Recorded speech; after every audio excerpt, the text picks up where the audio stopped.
Good morning, students. Let's discuss today about the next chapter, consent of the parties. This is chapter number 5, the fifth segment of your Indian Contract Act syllabus. What do you mean by consent?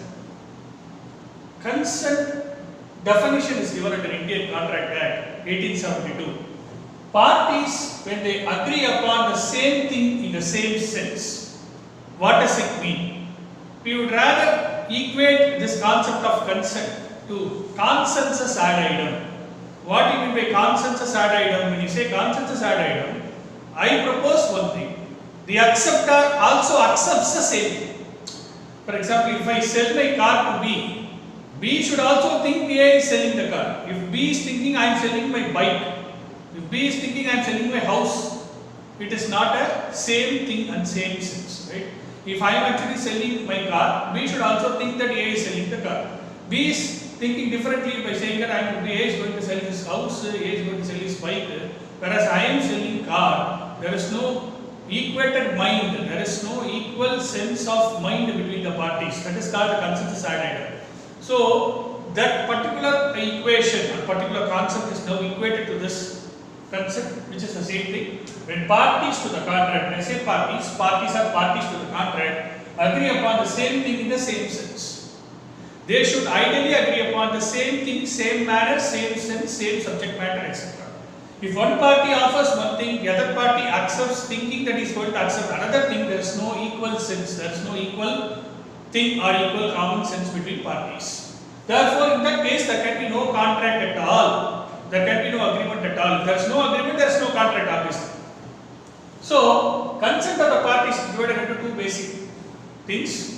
Consent among the parties have to be, first is free and second is genuine.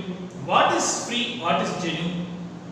If, for example, if I am going to offer my car to B for 1 lakh, I am offering the car to B. I am selling my own car to B, which means that I am willing to sell my car. Nobody, please remember, nobody is forcing me to sell my car. I am out of my own wish, out of my own like and my own thing of offering it willingly. Rather we say willingly. I am offering my car. There is no external pressure, there is no external party who is pushing me to sell my car. At the same time, on the part of B, he is going to accept it willingly. There is no kind of external pressure on him as well. There is nobody in the world who is pressurizing him to buy my car. He is also going to buy my car willingly. I am also going to sell my car willingly. So, it is a free consent. And the genuine consent means, again, there is absence of collusion, absence of fear, absence of force, absence of violence, absence of physical force, threat, pressure, etc. between parties. So, if there are absent, then the consent given is free and genuine. So, this is the difference between free and genuine consent. So, when we come to slowly the main part of the topic, absence of free consent. When I say section 15 to section 22 of the Indian Contract Act says that if the following elements are present in the contract, then the consent is not said to be free. You are very clear, the consent is not said to be free. What is that? Coercion, undue influence, fraud, misrepresentation, mistake. Okay? Coercion, section 15 of the Indian Contract Act. Undue influence, section 16. Fraud, 17. Misrepresentation, 18. Mistake, 20 to 22. That is what the definition given in this section is 15 to 22. Right? So, coercion. What do you mean by coercion? So, what is next topic? Coercion. So, slowly discuss about each and every component. First is coercion, section 15. What does it say? Committing of an act or threatening to commit any act forbidden by the APC. Detaining unlawfully or threatening to detain any property to the prejudice of a person with intention to cause any person to enter into an agreement. So, when you look at the definition of the coercion, it is very easy to mug up from the text material or the study material, but you need to understand what is the concept and it becomes very easy to mug up at a later point of time. The entire definition itself has to be divided into separate up into various components and you have to study. Okay? If you are able to break up into components and study, it is easy for you to assimilate the concept into your mind and it is easy to understand Okay. Committing of an act or threatening to commit any act forbidden by the law. If I am going to take a gun, okay, that is what I have written as an example here. A points out a gun at B, induces by force to enter into an agreement. So which means that I want to sell my house to B, but what happens is A, instead of willingly selling his house, he takes out this gun from the packet, shows at B, and by force asks B to enter into an agreement to buy A's car. But B is not willing to do so, but he has to do, because if he doesn't do, A will make a gun shoot at him, B will die. That is why B, out of fear, enters into an agreement with A for purchase of A's car. Is it a genuine consent and free consent as I defined in the initial part of the discussion? No. It is not a free consent, it is not a genuine consent. B is now induced by force and threat to buy A's car because of the fear that B is suffering. Because of A's threat to kill B, B is under fear to get killed. Therefore, he gives his consent under force or under fear that he will get killed. Therefore, it is not a free consent and genuine consent. So, here force is employed by A on B by showing gun at B. Therefore, it is a violence. It is a kind of a violence or a physical force. So, coercion focuses on the physical force or use of threat or violence. That is meaning. Coercion, actually speaking, it is the meaning. Physical force or violence or threat. Okay. Committing of an act or threatening to commit any act. If I am going to do an act or I am going to threatening to do an act. Hey, I am going to show a gun at you and I am going to kill you. I am going to threatening, that is also coercion. I am just showing a gun at you, that is committing an act. Either committing or threatening to commit. Detaining unlawfully. This is another important thing. There is a person who is going to enter into a contract with me, but is not entering because of some delusion or confusion or some kind of a fear. Okay. So where A is saying, if you don't enter into a contract with me, I am going to take away your property. I am going to detain your property. I am going to take away your property. Then, if you enter into a contract with me, I will give over your property. Okay. So you are trying to detain his property unlawfully, means much against his wish. You are going to take away his property, or you are threatening to take away his property. To the prejudice of person means against the wish of that person, of the person to whom you are actually forcing. You are forcing a person, that person interest is getting affected because his willingness is getting affected. That is called prejudice. With intention, what is your intention? To cause that person to enter into an agreement. Your intention is not to kill him. Just by showing a gun at him, you are not going to kill him, but you are just forcing him to enter into an agreement. That is your end purpose, that is your final purpose. Therefore, you are forcing him to enter into an agreement. So, therefore, these five conditions have to be satisfied. You have to first lawfully assimilate each and every concept slowly in your mind by breaking the definition into parts and then start reading. It is very easy for you to understand the concept. So, committing of the act or threatening to commit an act forbidden by the IPC. You have to remember very, very important topic here. You must do an act which should be punishable, which is not acceptable by the Indian Penal Code. When you say Indian Penal Code, that is called IPC. So, when you say forbidden, forbidden means it is against IPC, which is not acceptable by the IPC, which is violative of IPC, or which is punishable by the IPC, anything. For example, theft, murder, rape, etc. All these are the cases of offences which are punishable under IPC. Therefore, any offence which you are doing, you should employ or do an act which is punishable by IPC. Okay? The act should be of such a nature, it should be an act punishable or forbidden or avoided or not acceptable by the IPC. So these five definitions, five part of the definition, we have to break up and study. Very, very easy and easy to understand. The other part of it is, when you come to the specific indicators like high prices, high interest rate being charged by the traders, it is not coercion.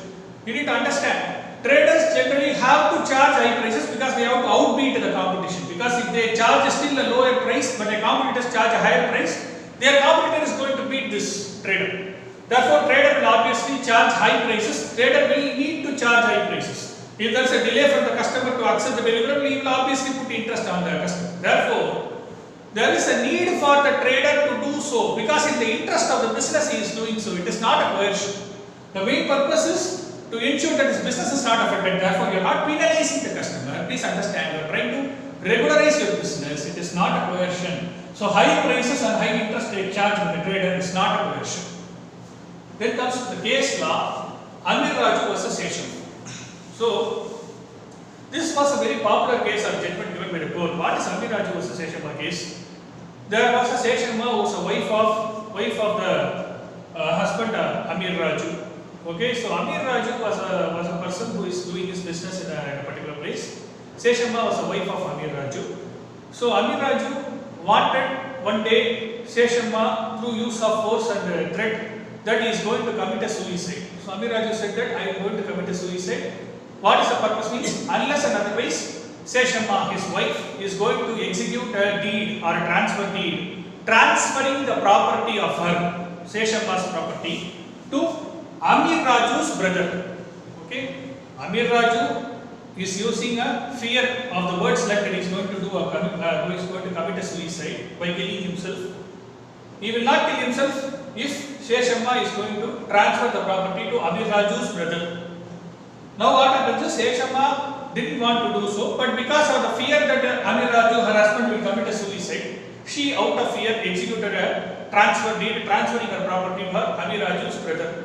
But later she felt that this is not proper, so she filed a case with the police authorities and the case went to the court and court held that it is purely a threat to commit a suicide, it amounts to coercion. The judgment given by the court is whenever you are threatening a particular person that you are going to commit or do a suicide or self-attack or self-death, in that case it is amounting to coercion. It is a coercion.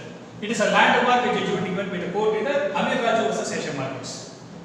Last is effect. Whenever you see a effect, what is the effect of this coercion part of it? Any person who is injured, any person who is aggrieved, any person who is a victim, he called as a victim or aggrieved party.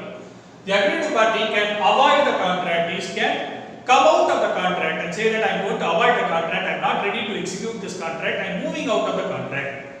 So in this case, the court held that Seshamma, being the wife of Amir Raju, can very well avoid the contract because a threat in the form of committing suicide was imposed on her. Therefore, she can very well come out of the contract and can avoid the contract. This is the judgment given by the court.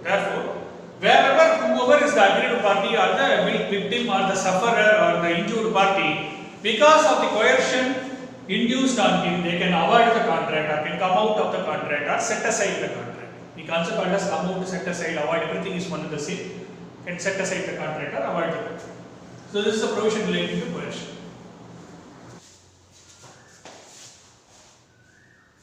Okay, the next topic is section 16, undue influence. So undue influence, what is meant by undue influence? When you say that the word itself implies undue means unnecessary, okay, or that which is not genuine. You are trying to influence by taking advantage over the other person. That is called undue. In popular terms, in recent life, everybody knows that you are taking too much advantage of my situation. You are saying, right? Whenever you get into troubles and talks with the people or even parents or even whoever is a close friend of you, you may say that hey, you are trying to push too much, you are pushing me, you are trying to take too much advantage of me, you are taking too much situation, advantage of the control of situation, etc. You are saying, right? The same thing is what we are saying. So undue influence means too much advantage, too much influence. That is called undue influence, which is not acceptable in the normal course of their life. Okay, that is why we call it as undue influence, unnecessary influence or too much of influence or advantage. Sorry. So we have to first define again the same way. You have to bifurcate the definition into three parts and read. It is very easy for you to assimilate the concept into your mind. Therefore, I divided into three basic parts. The entire definition. When you read through the definition as a whole, it will be very confusing because it's running into 2-3 lines as such continuously, but I am dividing into three parts. Relationship between parties subsisting and is of such a nature. There has to be a relationship between parties. Obviously, there has to be two parties. There has to be a two-party kind of a thing, and there has to be some relationship between the parties. What is the nature? It is of such a nature that, so go to the second part. One party is able to dominate the will, underline dominate, underline the will. What is dominate? He is trying to take advantage. He is trying to impose influence. Imposing influence, that is called dominating. You are trying to dominate him. You are trying to have control over the party. Against the will of the person. Against his will, against his wishes, against his interest, you are trying to take some control over him by taking, you are dominating him and taking against the will of that person some kind of a thing. Okay, and uses, once he takes advantage or below the other person will be completely controlled, right? And using that position, he is trying to take unfair advantage over the other. He is trying to influence him and getting the things done. Okay, those kind of things is called undue influence. But law, what they say is that law is clearly very clear. It says there are certain kinds of relationship where automatically there is a presumption or there exists undue influence. Last stage. What are the cases? Parent and child, guru and disciple, doctor and patient. The best example is doctor and patient. Nowadays we have COVID, etc. Right? So wherever we have a small problem like a cold or a fever, right now COVID is there. Even if we have cold or fever, doctors will try to test for a COVID. We get into 40,000, 50,000, 1 lakh rupees test, etc. So doctors are trying to influence you by getting into COVID kind of a thing. Okay? And they try to take unfair advantage by putting yourself into unnecessary mental pressure and getting into thousands of tests and will be put into examination, and then by the time it is amount is reaching 1 lakh or 1 lakh 20, they are getting satisfied, they will release you from the hospital because they got the money. Right? It is a kind of a doctor-patient relationship. Now, I am taking a small example where you are diagnosed for a fever. Many of them would have witnessed this case. You have gone to a hospital, they may take you for X-ray, they may take you for all kinds of tests for a small fever, which you obviously take a dose, it will get solved. But the problem is, you are taking it to a hospital, doctors is trying to take unfair advantage over your position, unfair advantage over your situation, they are trying to control you, they are taking unfair advantage over you, and they are putting it to thousands of tests. Okay? So in that case, instead of a diagnosis which is proper, instead of a proper or a clear diagnosis, they are putting into thousands of tests and finally they are releasing you. So it is a kind of a situation where undue influence is exercised upon the patient by the doctor. So doctor-patient is an example and guru-disciple example and parent-child example. Contract with a partnership women. So another important provision under undue influence is that whenever a contract is entered into by a person with a partnership women, what is called partnership women?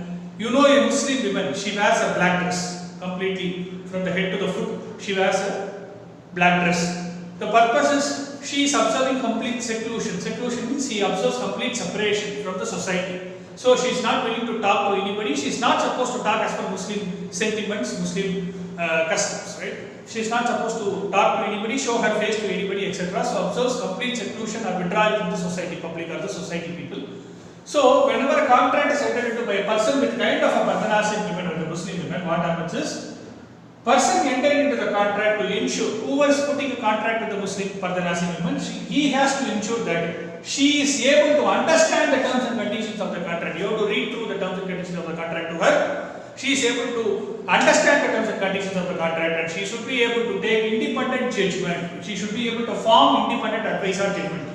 You should not influence her to take the decision. She should take the decision on herself. So, independent decision should be done by herself based upon understanding of your terms and conditions that you are explaining to her. She should be able to form an independent advice. She should not be influenced by you. Last stage very clearly. So, she has to take an independent judgment or the advice based upon the terms and conditions understood by her. So, it is your duty to make her understand the terms and conditions. That is for the last stage. Otherwise, you can avoid the contract. The same principle applies here. For coercion, the effect is again the same effect applies for undue influence. The party whoever is injured, the party whoever is the victim, the party whoever is aggrieved party can avoid the contract. Can avoid the. You say fraud. Many of them in the recent cases is the third absence of consent, the third category is fraud. Many of them in the recent life used to say you are a fraud, you are cheating. You know, you will be talking to your colleagues, friends, or anybody who meet them in the public. To get into a frustration, you are using the word fraud. So first of all, you have to understand what is the meaning of the fraud that is given under the Indian Contract Act 1872. What is the meaning of the fraud? Suggestion as to fact which is true, but you believe it to be true, and you know it is false, but you are saying it is true. It is rather say this way: you are suggesting a fact, you know it is false, but just to the outside world to have an impression on you, you are saying it is true. But you know it is false. Please understand, you know it is false, but you are saying as true. Next example is, I have a bag full of rice. As the owner of the bag of the rice, I am going to sell this rice to B. But unfortunately, I am going to say this bag is full of gold. I know it is full of rice. but I am saying it is full of gold. I am making the sale of that bag to B. B is buying the goods without the knowledge that he is buying the goods, without knowledge of the fact that it is full of rice. He thinks that he is buying gold and he actually buys. I am going to get my price, I am going to run away from the situation. So it's a clear case of fraud because I know the person who is offering the rice bag knows that it is only rice. But he says to the outside person or B that it is full of gold, whereas it is not gold, it is full of rice. Therefore, it is a clear case of a fraud because I know, I pronounce it is a fact as a true, whereas I know it is false. Therefore, it is a clear case of fraud. Are you reading? Then, second is active concealment of fact. What is active concealment of fact? You know there is a fact which is there, but you are trying to hide that fact and you are trying to the outside world saying that is, you are trying to exclude that fact and you are projecting the remaining to the outside. For example, A is the owner of a horse. Okay, A is the owner of a horse. He is going to sell his horse to B, but the horse is suffering from mental problem. Horse is suffering from mental illness. He is going to just like that sell the horse to B because he wants to get rid of the horse because it is suffering from mental problem. But B is thinking that his horse is very good condition, he buys it. But later, he goes on a ride to the beach on the horse which he has bought. He threw away him on the road and he was hurt. Here the problem is, A knows the horse is suffering from mental illness or the horse is mad. But despite the fact that this horse is mad, he has concealed, right? He has not told the fact that the horse is mad. If you have told the fact that the horse is mad, we will not buy it.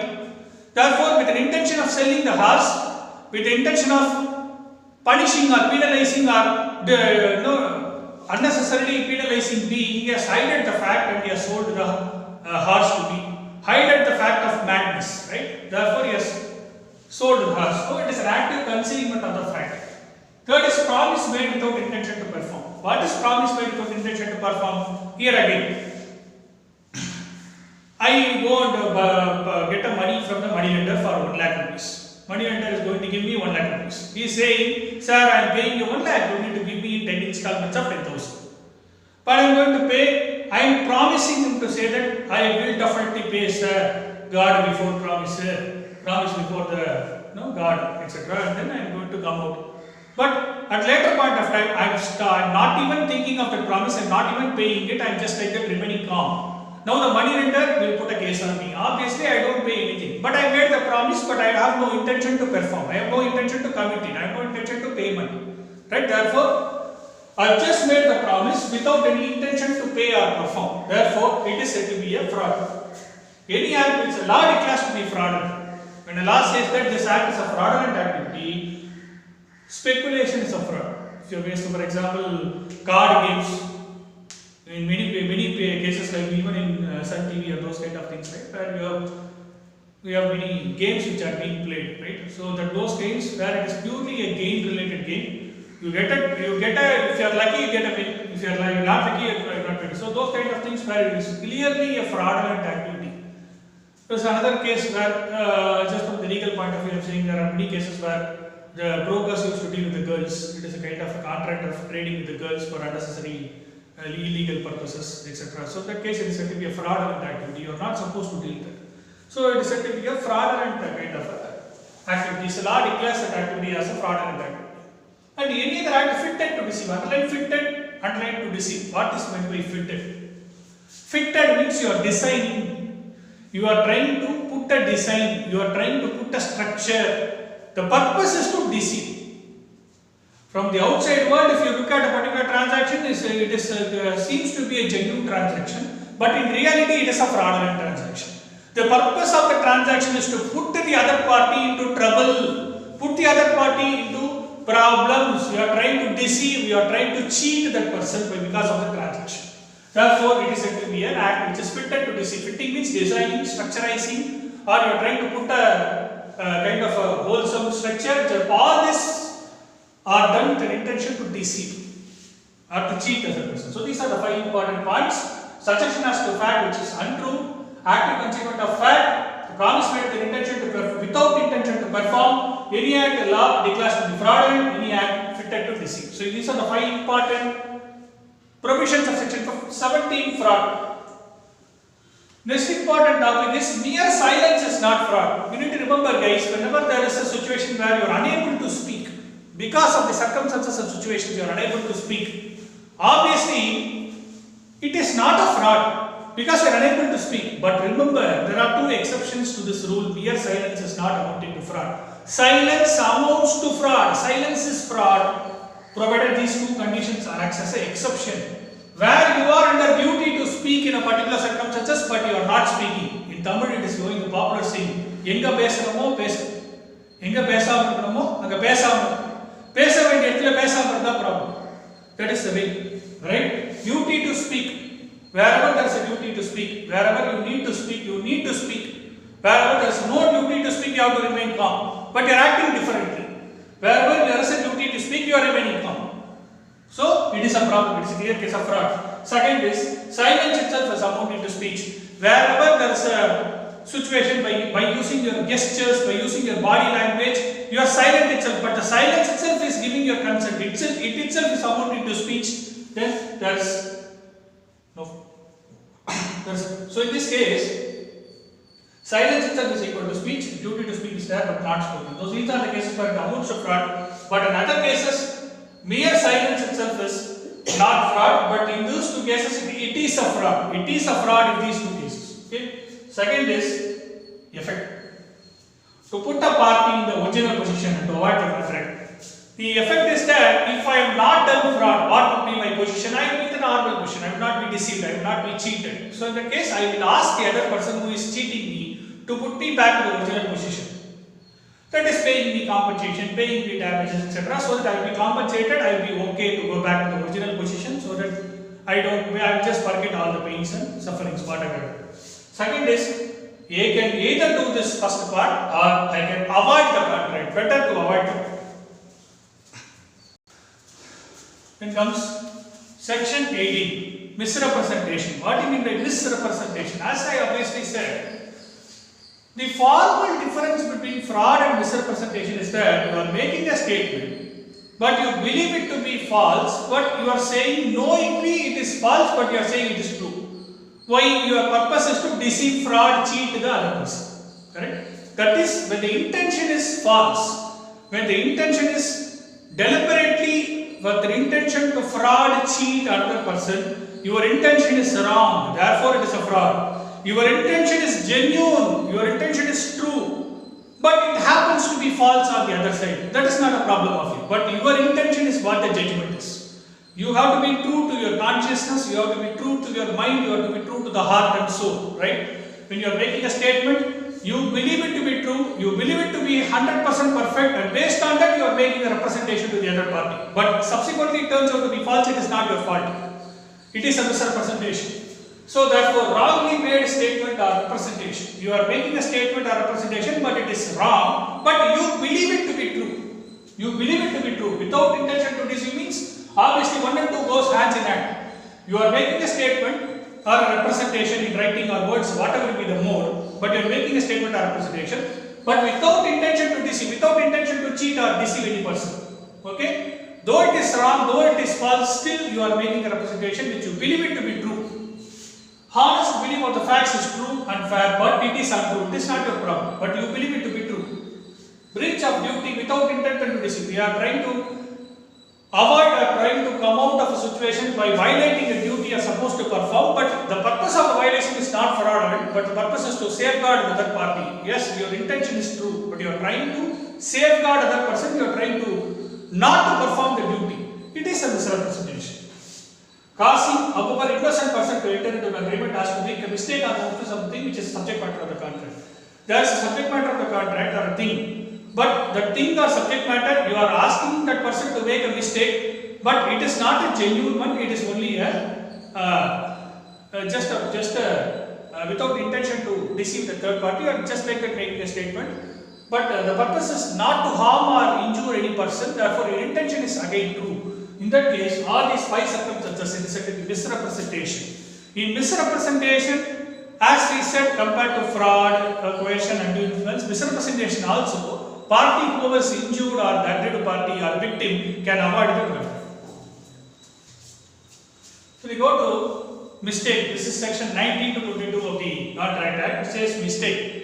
When you say mistake, you are the ordinary parents in the ordinary world. You say, I made a mistake, I made a wrong. So please pardon or apologize. This is what you used to ask in the daily life, right? When you meet a friends or public or made a mistake, you used to apologize. The same way, mistake under the Indian Contract Act, we is divided into two broader categories. One is mistake as to law. Second is mistake as to fact. This is the broader classification of mistake as per Indian Contract Act. One is as to law, mistake as to law, mistake as to fact.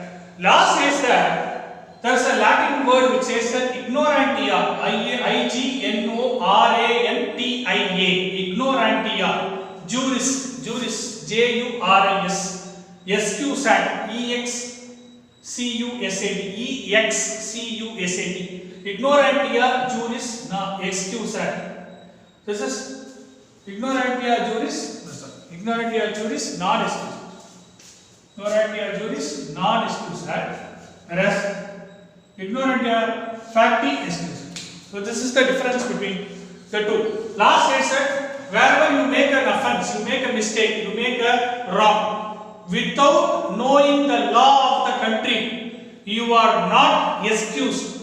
For example, as per Indian Motor Vehicles Act, everybody knows now popularly many people in the streets like traffic police are there in the road, where they make a mistake, they charge lots of fines, etc. But again, as Indian citizens, we have to be very, very clear in ensuring that we hold a proper title in the form of registration certificate, smoke testing certificate, driving license, insurance copies. All these four have to be there in order to escape from getting caught in the hands of the police, traffic police, right? So these are the four important documents which are mandatory as per provisions of Motor Vehicles Act as per Indian legislation. So whenever you drive a vehicle, you need to hold these four documents: registration certificate, RC, we call it as RC book, then insurance copies, then we call driving license, and the fourth is smoke emission testing, smoke certificate, where they do emission testing for your bike for smoke. These are four things which you need to obviously hold whenever you drive a license bike. Without this, your bike will be caught with the police. So, whenever you make a mistake, you say, no sir, I don't know the law, but I don't hold any license, I just like to drive the bike on my way. But you got hold by a police officer, traffic police. You cannot explain the situation because he will not excuse. As per the law, you need to know the law of the motherland. You need to know the law of the motherland. Motherland means wherever you are living. If you are living in America, you should know American law. If you are living in India, you should know Indian law. Ignorance of law and making a mistake, law will never excuse. Law will never say you don't know your law but you make a mistake. Yes, it is not at all excused. You will be penalized, you will be put into punishment, you will be put into jail. So, wherever you make a mistake without knowing the law, it is not an excuse. Ignorantia as to fact means, ignorantia facti excusat means yes, there is a fact which you don't know, but you are not violating the law, but you are just saying a fact, but you don't know the fact, but you assert the fact. When you represent a fact or you tell a fact, but you don't know whether it exists or not, it is obviously a mistake. That can be excused. But when you don't know a law, but you make a mistake, the law says that you know to make a mistake, but you don't know the law. Well, how can this be? So obviously, ignorantia facti is always excused. Ignorance of fact is always excused. Facti means fact. It's a Latin term of fact. Okay? Ignorantia facti is excused. Ignorance of fact, again, when you say mistake as to fact is broadly classified into two. Mistake as to fact alone is broadly classified into two. Unilateral, bilateral. Unilateral means uni means single. Where there is only one party to the contract is under mistake. It is said to be unilateral mistake. Other party is working. He is not under mistake, but one of the parties is under mistake. It is called unilateral mistake. Bilateral means where both the parties are under mistake, it is bilateral mistake. Okay? The best example is sale of goods act contract, where parties they generally enter into a contract of sale where both the parties are under mutual mistake. Mutual mistake means both the parties are under mistake. They enter into a contract for sale of bag of rice. Both of them believe that it is a bag of wheat, whereas it is not a bag of rice. In fact, it is a bag of rice. So both the parties doesn't know what they are buying and selling. It is a mutual mistake. Correct? When both the parties are not knowing that what they are doing, they should not enter into a contract. But despite the fact they enter into a contract, so it is a mutual mistake as to fact. Both the parties are under mutual mistake. Identity. They don't know whom they are dealing with. For example, one party may be in Calcutta, one party may be in Chennai. See, he may be the buyer, he may be the seller, but the seller doesn't know who is the buyer doesn't know who is the seller. That's a mistake. So in this case, it's a bilateral mistake. Both the parties are at a mistake.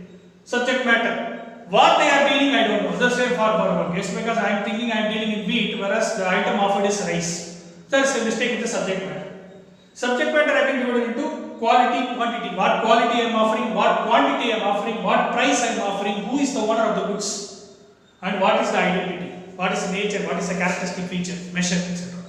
So wherever you are making mistake, so these are the different bilateral mistake categories which are there.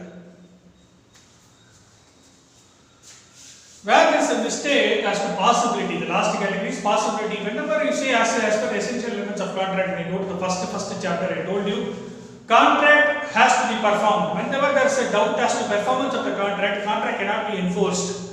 Which means that performance of the contract is essential feature. When you say performance of the contract, it is divided into two. One is, your performance is not at all possible when we call it as impossibility of performance. It is possible, it is possibility of performance. When you say impossibility, rather you say impossibility, we have taken as possibility, it is impossibility, mistake has to be impossibility. When you say impossibility of performance, it is legal impossibility and a physical impossibility. Physical impossibility, best example is A and B enter into a contract, whereas B's wife is dead. Okay, A goes and enters into a contract with a magician, and he is going to put a life into B's dead wife. Is it possible? No. You cannot bring back the life of a person either by magic, which is not at all possible in the eyes of the law. Therefore, it is physical impossibility. Another example is A enters into a contract with B, stating that within 5 days I can go to the space and come back. Space is somewhere in the galaxy or some universal fact, right? It is in the Saturn, Sun, Moon, etc. You cannot go back and you can come back within 5 days. It is totally not possible, physically impossible. You cannot enter into a contract for a physically impossible event. If it is going to be physically impossible event, law does not recognize that, and therefore the contract is totally void or can be avoided.